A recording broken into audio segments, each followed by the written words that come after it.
কালকেই তো তোর বিয়ে, আর আজকে রাতে তোর এমন একটা পাগলামি করতে হইলো, আর একটা রাত সহ্য করা গেল না? শোন, প্রথম প্রেম বলতে কিছু নেই।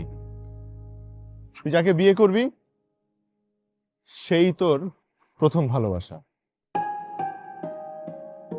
আমি কোনো পারফেক্ট কেউ না, আমার মধ্যে অনেক খুঁত আছে।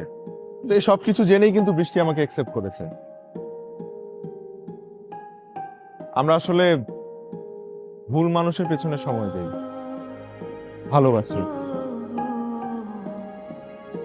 যারা আমাদেরকে ইমপারফেক্ট বলে দূরে সরিয়ে দেয়। কিন্তু পারফেকশন বলে কিছু নেই, ইমপারফেকশনই পারফেকশন। বুঝছিস? I am so happy for you দোস্ত। Thank you.